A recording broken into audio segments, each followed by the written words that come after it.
Hello everyone, हम पढ़ रहे हैं कक्षा आठ गणित। मैं हूं आपका दोस्त सत्यम नायक। आइए प्रश्नावली 6.3 का प्रश्न 10वां इस वीडियो में हम हल करेंगे। आइए देखते हैं प्रश्न 10वां क्या कहता है।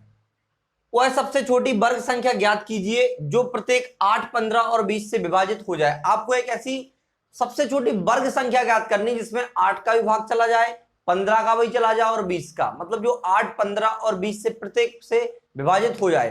तो आइए हम इस प्रश्न को हल करते हैं, एक ऐसी संख्या निकालते हैं। तो सबसे पहले हम क्या करेंगे, 8, 15 और 20 का एक लासा लेंगे। लासा से हमें एक संख्या प्राप्त होगी जो 8, 15 और 20 से विभाजित हो जाएगी, लेकिन वो वर्ग है या नहीं उसको भी हम चेक करेंगे। तो आइए हम प्रश्न को हल करते हैं। सबसे पहले क्या है, यहां पर हल लिखेंगे और लिखेंगे 8, 15 और 20, क्योंकि यहां पर हमें इसका लासा लेना है, इससे हमें एक संख्या प्राप्त होगी। देखिए यहां पर इसको 2 से काटेंगे, यहां पर तो 2 चौक 8 और यहां पर 15 का 15 रहेगा, 2 एकम 2, 0 का 0, फिर 2 से काटेंगे तो 2 2 नी 4, ठीक है। इसके बाद 15 का 15 रहेगा, 2 पंचे 10 और फिर 2 से काटेंगे, 2 का एकम 2, 15 और यहाँ पर 5। अब हम 3 से काटेंगे इसको, तो 3 से देखो यहाँ पर 1 रहेगा, यहाँ पर 3 5 15, फिर यहाँ पर 5 का 5 रहेगा। और जब इसको हम 5 से काटेंगे तो पूरा कट जाएगा, ये सब जगह सभी जगह 1 1 आ जाएगा और ये पूरी तरह हल हो चुका है। अब हमें क्या करना है, इसका लासा निकालना है कि 8, 15 और 20 का लासा क्या है, क्योंकि लासा में वो संख्या निकलेगी जिसमें 8 का भी भाग चला जाएगा पूरा पूरा, 15 का भी जाएगा और 20 का भी जाएगा, ठीक है। तो यहां पर हम निकालते हैं लासा। ये है 8, 15 और 20 का लासा। अब लासा क्या है, लासा को आप एलसीएम भी बोल सकते हैं।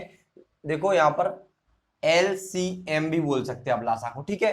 तो लिखते हैं 2 गुणा 2 गुणा 2 गुणा 3 गुणा 5, यही आपके क्या है अभाज्य गुणनखंड निकल कर आए हैं। इनको आप गुणा करेंगे और जो आपको गुणा करने के बाद संख्या प्राप्त होगी वही क्या होगी, आपकी लासा होगी। तो यहां पर हम लिखते हैं 2 2 नी 4, 2 नी 8, 3 24, 24 पंचे 120। आपको एक संख्या प्राप्त हुई 120, मतलब आपको जो लासा प्राप्त हुआ वो क्या है आपका 120। मतलब 120 एक ऐसी संख्या है जिसमें 8 का भी भाग चला जाएगा, 15 का भी और 20 का भी, लेकिन आपको क्या करनी है, वर्ग संख्या। अब चेक करते हैं 120 क्या है, वर्ग संख्या है या नहीं।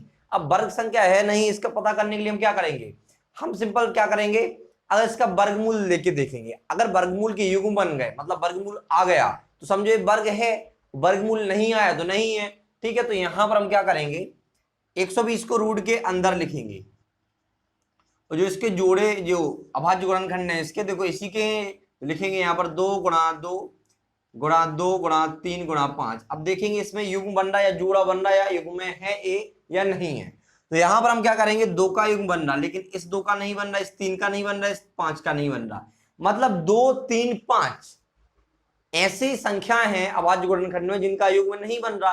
तो हम क्या करेंगे, अब हमें पता चल गया कि 120 क्या है, क्या है, एक वर्ग संख्या नहीं है। तो हम क्या करेंगे, लिखेंगे यहां पर, हम लिखेंगे यहां पर कि 120 के, अब देखो यहां पर भले ही इसके एलसीएम से 120 आया, लेकिन ये गुणनखंड क्या है 120 के ही है। तो यहां पर लिखेंगे 120 के अभाज्य गुणनखंड में, अभाज्य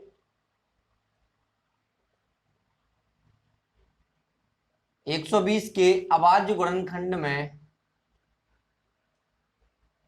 2 3 व 5 का युग्म नहीं बन रहा या युग्म में नहीं है, ऐसा भी लिख सकते हैं, युग्म में नहीं है या युग्म में नहीं बन रहा। तो यहां पर युग्म नहीं बन रहा, युग्म नहीं बन रहा है। अब युग्म नहीं बन रहा मतलब इसका क्या है, अगर युग्म नहीं बन रहा मतलब ये वर्ग संख्या नहीं है, बोल सकते हैं पूर्ण वर्ग नहीं है। अतः 120 पूर्ण वर्ग नहीं है, हमें चाहिए वर्ग संख्या, पूर्ण वर्ग नहीं है। और हमसे बोला गया है कि वो सबसे छोटी, बोला गया है ना, वो सबसे छोटी वर्ग संख्या ज्ञात कीजिए, ठीक है। तो हमें तो पता है कि 120 में 8 का भाग चला जाएगा, 15 का और 20 का, क्योंकि इसका एलसीएम है, लेकिन हमें वर्ग संख्या भी चाहिए। तो अब हम क्या करेंगे, देखिए 120 को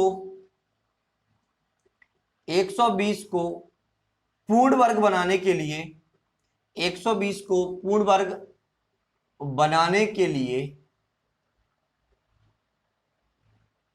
बनाने के लिए हम क्या करेंगे, देखो यहाँ पर एक सिंपल सी बात है कि यहाँ पर अगर 2, 3 और 5 का जोड़ा बन जाए तो आपका क्या हो जाएगी, संख्या पूर्ण वर्ग बन जाएगी। लेकिन जोड़ा कैसे बनेगा, जोड़ा तभी बनेगा जब आप 2, 3 और 5 का 120 में गुणा करेंगे तो आपके जोड़ा बन जाएंगे। तो हम क्या करेंगे, लिखेंगे यहाँ पर 120 को पूर्ण वर्ग बनाने के लिए 2, 3 व 5 का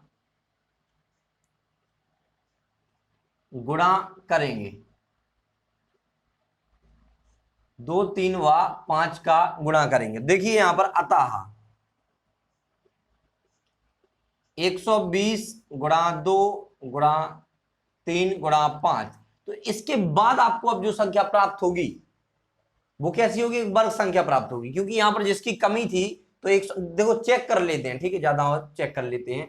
120 के क्या थे, देखो 2 गुणा 2 गुणा 2, ठीक है, गुणा 3 गुणा 5 ऐसे थे, तो गुणा 3 गुणा 5, तो ये तो आपके 120 के निकल के आए। हम बाकी जो हमने गुणा किया है 2 गुणा 3 गुणा 5, अगर आप इसको एक साथ लिखो देखो तो 2 और 2 का तो जोड़ा बन रहा था, यहाँ पर युग्म बन रहा था, लेकिन इस वाले 2 का नहीं बन रहा था, तो हमने 1 2 का गुणा किया तो इस 2 का भी बन गया, साथ में लिख दिया हमने, बन गया गुणा। इस 3 का नहीं बन रहा था तो हमने 3 का फिर से एक गुणा किया था तो 3 का भी बन गया, ठीक है। फिर 5 का नहीं बन रहा था तो 5 का भी हमने गुणा किया, इसलिए ताकि ये युग्म बन जाए। अब देखो सबका जोड़ा बन रहा, मतलब अगर हम इसका वर्गमूल लेंगे तो आ जाएगा, मतलब ये पूर्ण वर्ग संख्या है। तो हम क्या लिखेंगे अब गुणा करने के बाद क्या आएगा, देखो 2 दूनी 4, 4 दूनी 8, 8 दूनी 16, 16 3 48, 48 का गुणा हम 3 में करेंगे तो 144 आएगा, 144 का गुणा हम 5 में करेंगे तो 720, और 720 का गुणा 5 में करेंगे तो 3600 आएगा, 3600 आएगा, ठीक है। इस तरह से आप कर सकते हैं। मतलब यहां पर आपको एक 3600 से एक ऐसी संख्या प्राप्त हुई है जो पूर्ण वर्ग है, क्योंकि आपको पता है 60 का वर्ग होता है 3600, ठीक है। तो यह एक पूर्ण वर्ग संख्या है और जो 8, 15 और 20 से पूरी तरह विभाजित हो जाएगी, मतलब 8 से भी विभाजित हो जाएगी और 15 से और 20 से भी। तो इस तरह आपको संख्याएं ज्ञात करनी थी। तो यहां पर लिखेंगे अतः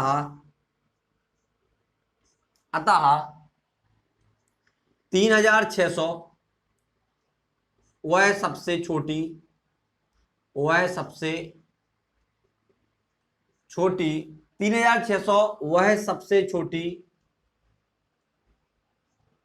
वह सबसे छोटी वर्ग संख्या है, 3600 वह सबसे छोटी वर्ग संख्या है जो प्रत्येक 8, 15 और 20 से विभाजित हो जाएगी, लिखना है विभाजित हो जाएगी, विभाजित हो जाएगी। तो इस तरह से आप इस प्रश्न को हल कर सकते थे, ठीक है। तो आपका आंसर क्या है, 3600। मतलब 3600 पहले हमने 120 निकाला था लासा में, तो लासा में 8, 15 और 20 का भाग तो चला जाता, लेकिन 120 क्या थी, पूर्ण वर्ग संख्या नहीं थी, हमें चाहिए थी पूर्ण वर्ग। तो हमने एक ऐसी संख्याओं का इसमें गुणा किया ताकि 120 हमारी क्या बन जाए, पूर्ण वर्ग बन जाए। तो भाई पूर्ण वर्ग बना लिया और एक ऐसी संख्या भी प्राप्त हो गई हमें ताकि उसमें 8, 15, 20 का भाग भी चला जाए। तो इस तरह से हमने प्रश्न को हल कर लिया और इसका आंसर आया 3600, 3600। इस तरह से आप इस प्रश्न को हल कर सकते थे।